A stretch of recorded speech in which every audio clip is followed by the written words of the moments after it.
Today, we tend to take the whole matter of organ transplantation for granted.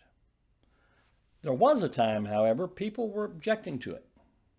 And the principal objection was the question of death. I mean, you can't be too dead and your organs still be useful. You know, we can't dig you up a week later and go, well, we'll just put these in. No, you need to be fairly freshly dead. I don't know the actual hours and times, and they've shifted over the years. But we're clear you can't go pulling organs out of people who are still alive, at least not without their permission. And certain organs, you probably can't even actually ask their permission to pull them. For example, their heart. So what do we do?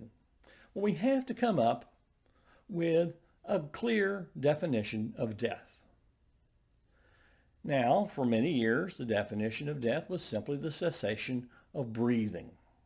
Almost all of the original definitions of the soul, words used for the soul, at least in Western culture, go back to the idea of breath. Spirit is breathing in respiratory system. As I've said before in other videos, pneuma, the Greek word for spirit, is pneumatic, pneumonia. It's air, it's breath. So breathing was initially the sign of the loss of life. Gradually, we learned we could get people breathing again. And the first successes at artificial respiration, just pounding somebody on the back hard enough that they're able to cough up whatever they've got blocked or get the motor started again. Hey, I mean, if you've ever had the wind knocked out of you, you know what I mean. That blow to the solar plexus that causes you to lose all the air at once. You feel like you're dying. You feel like you ought to be dead, but in a minute you get your breath back and now you're not dead and not interested in dying. You're in a little pain, but you're not dead. When it was established, and it did take a little while to establish that the heart was essential, that its beating wasn't just a nice rhythm to dance to, but instead meant that your heart was pumping blood around. And I will remind you, that's the 1600s when people came up with the idea that the heart was a pump. Someday get me started on the story behind why it took so long. Aristotle's all to blame. But once we discovered the beating heart made a difference, then once the heart stopped, we were prepared to call that death. In many places, that's still the legal definition of death, the cessation of a heartbeat. However, certainly by the 1950s, we had mastered restarting a stopped heart. Well, mastered might be too strong a term, but it worked most of the time, and certainly by today, where we have automated defibrillators in virtually every public building, where you don't have to do anything, just hook it up, step away, and hit a button. And it will restart the heart without any real human input at all. It seems hard to imagine that just a stopped heart is enough.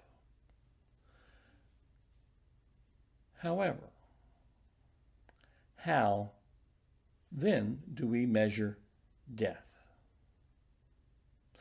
It's worth mentioning about the heart stopping thing that there was a period in the 1800s where people were buried in contraptions that would enable them to ring a bell if they should come back to life while they were in the coffin or in the tomb. Of course, a couple of Poe's stories turn on that kind of situation. But the heart seemed to be not enough. So by 1979, the President's Commission on the Study of Ethics in Medicine began to construct a definition that everybody could live with. And what they suggested was an individual who has sustained either irreversible cessation of circulatory and respiratory function or irreversible cessation of all function of the entire brain, including the brain stem, is dead. Now, what's going on here?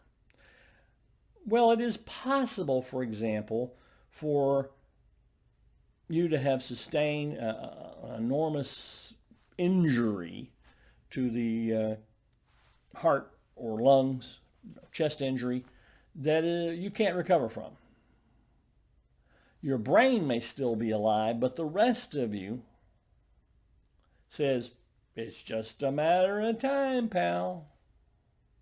And the other vice versa. Everything that goes on in the rest of the body is regulated by the brain, most especially the brain stem, and that's why they single out the brain stem.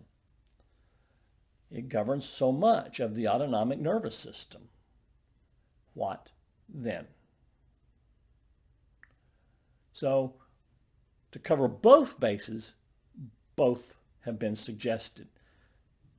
Detecting whether this situation exists or not, that's a whole other problem.